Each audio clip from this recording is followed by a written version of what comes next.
E aí, pessoal, tudo bem? De antemão agradeço a companhia, né? Esse é o nosso vídeo especial de 300 inscritos.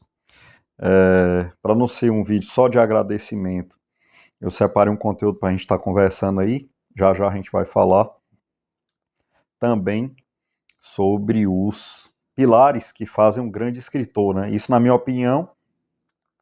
E se você quiser debater, comentar, sinta-se à vontade. Esse espaço é nosso, eu estou aqui para aprender também, né? Mas antes eu preciso agradecer principalmente a vocês, né? Pô, tá formando aí uma galera legal que gosta do conteúdo, que comenta, que participa. Já aprendi um bocado de coisa aqui também, né? E, cara, tá ficando legal, né? Tem muito conteúdo pela frente aí, né? Eu não tenho tanto tempo para fazer o canal não é sustentável, mas eu gosto muito de fazer e na medida que eu puder a gente vai estar fazendo, né?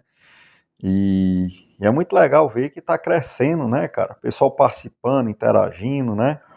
Queria agradecer principalmente a vocês, né? Agradecer ao meu amigo George, né? Que está sempre me mandando material. Agradecer mais uma vez a Tatiana Feltrin, que citou o canal, né? Eu estava assistindo na hora, foi um dos highlights of my life, né? Já agradeci várias vezes, né? Uma coisa inesquecível para mim, né? Meu canal preferido de resenha literária. E é muito bom saber que está crescendo, né? O objetivo da gente não é virar um mega canal, o objetivo da gente é simplesmente poder falar porque a gente gosta, né? E é muito bom saber que 300 pessoas, em alguma medida, se interessam pelas suas impressões sobre determinado assunto. Isso é muito legal, né? Na realidade, qualquer visualização que o canal tiver já serve para o algoritmo é, expandindo, né? O algoritmo disponibilizando para mais gente, né? Isso é muito legal, né? E tem muita coisa aí que eu quero fazer, na medida que eu tiver tempo a gente vai estar fazendo, tem muito conteúdo legal para vir por aí, tanto de livros quanto de quadrinhos e cinema, né? Embora a gente fale mais de livros, né? A gente gosta mais de ter uma base mais literária, né? Então, meu muito obrigado mesmo, né? E, e o conteúdo que eu separei para a gente conversar hoje, para não ser um vídeo só de agradecimento, foi os pilares que fazem um grande escritor, né? O que é que forja um grande escritor, né? Então, na opinião de Lev Tolstói, para ser um grande escritor, você primeiro precisa ter vivido, né? Você precisa ter tido muita incidência de vida, né? Uma vida plena, uma vida que você não passou dentro da bolha, né? Que você viveu fora da bolha, que você viveu fora da caixa, que você teve acesso a todas as dimensões da vida, tanto as alegrias quanto as tristezas, ao sofrimento, aos triunfos, aos fracassos. Então, esse é o verdadeiro material que um grande escritor precisa ter. E é muito difícil ele escrever sem ele ter vivido, né? E eu concordo com Tolstói. Eu acho que é bem por aí, mas eu acho que não é só isso. Na minha opinião, os três grandes pilares que um grande escritor precisa ter, além de uma vida bem vivida, né? Em segundo lugar, uma grande capacidade de observação e análise, principalmente observação, né? Em terceiro lugar, domínio da linguagem. Uma vida muito bem vivida, uma grande capacidade de observação e domínio da linguagem. Esses, para mim, são os três pilares que fazem um grande escritor. E assim, como assim capacidade de observação? Cara, outro dia eu estava assistindo um stand-up do Whindersson Nunes, né, no Netflix, e eu me lembro muito bem que ele falou, ele disse assim, eu tô aqui e vocês estão me assistindo porque eu não paro de observar nunca, nem quando eu tô de férias. Aí ele falou de uma história de quando ele foi para a África, né, assistiu um safari lá, e viu uma girafa andando, observou como é que ela andava, ele imitou lá no palco como é que ela andava, e todo mundo caiu na gargalhada, né, realmente ele conseguiu, com o corpo humano, reproduzir fielmente os movimentos da girafa, e foi muito engraçado, né. Então ele mostrou que tem uma capacidade de observação muito grande. Aí esse é o momento que você vai dizer, porra, cara, tu vai falar de grandes escritores citando o Whindersson Nunes? É exatamente o que eu estou fazendo, né? Então, ele tem sim um dos grandes pré-requisitos de ser um grande escritor, né? E por que ele não foi? Porque ele não tem o terceiro, que é o domínio da linguagem, mas ele nem precisa, né? A arte dele já conseguiu se expressar sem precisar ser escritor por outros canais e se tornou um grande artista, atingiu milhões de pessoas, né? É um grande artista de muito sucesso. Então ele nem precisou sequer ser escritor. Mas se ele quisesse se expressar a partir da literatura, aí ele teria que ter tido uma vida bem-vinda, com certeza ele teve, né? Uma vida em comum, né? A capacidade de observação ele tem muito acima da média, ele teria que desenvolver apenas a parte de domínio da linguagem, né? Ele até tem domínio da linguagem, mas dentro do nicho dele, não do nicho da literatura. Mas em termos de capacidade de observação, é um grande artista, né? Ele tem isso que os grandes escritores precisam ter. E quando a gente fala em capacidade de observação, a gente não está falando só de grandes questões, de coisas macro, a gente está falando de coisas pequenas, né? O grande escritor pega uma coisinha pequena e ele consegue extrair daquilo ali muito conteúdo, né? Então, assim, você tem grandes jornalistas que têm um domínio da linguagem incrível, mas que não conseguiram se acertar como escritores, né? Porque faltou exatamente essa capacidade de observação que faz você tirar leite de pedra, né?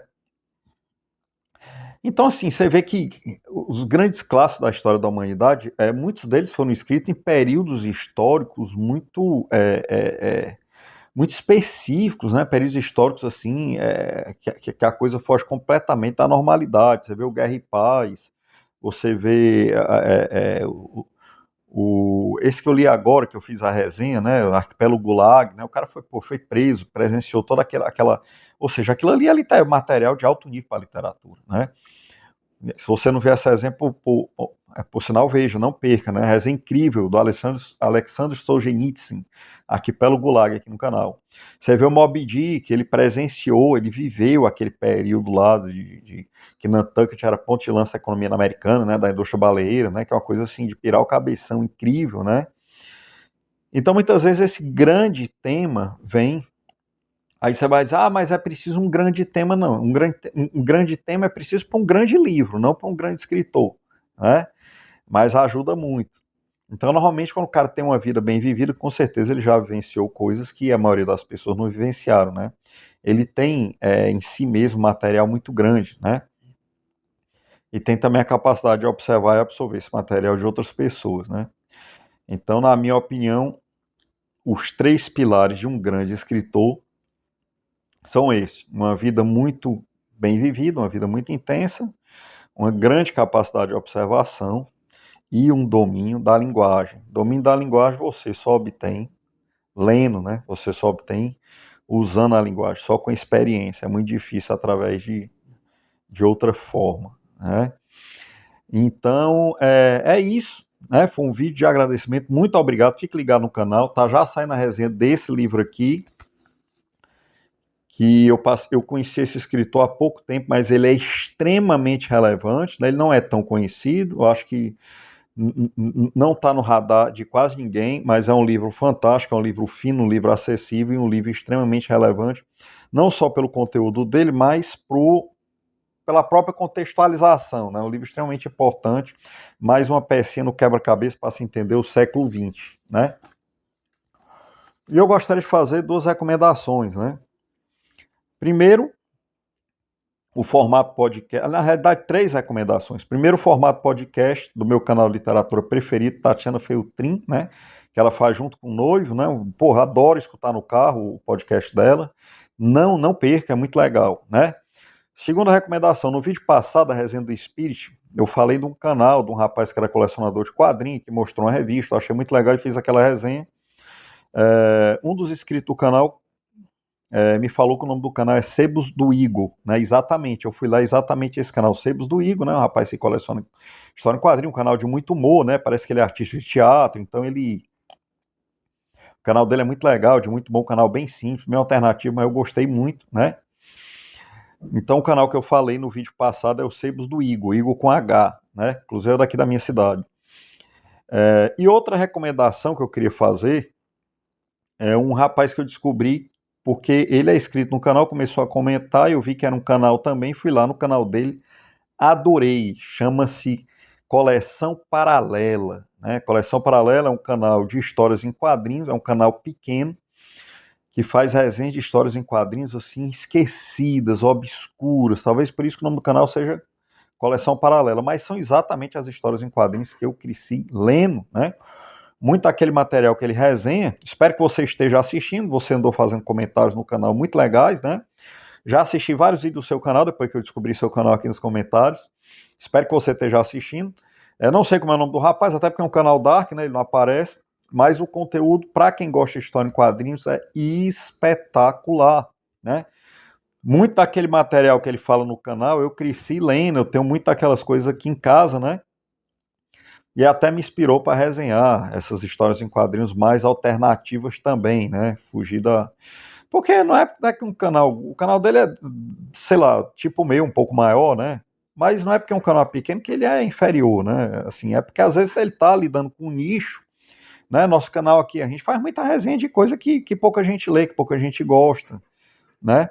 Mas se o cara quer assistir aquele tipo de coisa, ele tem que ir exatamente nesses canais menores, né? Como o meu, como o do rapaz, né? Então, três recomendações. Formato podcast da Tatiana Feltrin. O canal dela não vou nem recomendar porque já é mainstream, né? Já é uma coisa que todo mundo assiste, eu pelo menos adoro, meu canal preferido. Mas o formato podcast é novo. Assista o formato podcast da Tatiana. Assista o canal Sebos do Igor e assistam o canal Coleção Paralela. Muito legal. Os dois últimos é mais para quem gosta de história em quadrinho, né? E é isso, pessoal. Muito obrigado por mais essa marca que a gente atingiu junto, né? Tá vindo muito conteúdo por aí, né? Mais importante do que ter 300, 400, 500 ou 1.000 inscritos é você ter inscritos que você sente que eles gostam do seu conteúdo, né? Que comentam, que participam, que lhe ensinam, né? Já aprendi aqui algumas coisas, né? Peguei várias dicas, né? De coisas que me ensinaram, né? E isso é muito legal, né? Porque o objetivo do canal não é nada mais, nada menos a gente poder falar à vontade de tudo que a gente gosta, para quem quiser escutar. Então, pessoal, muito obrigado. Fique ligado que já já vai sair a resenha desse livro aí, Exército de Cavalaria. Tá bom? Pois um abraço.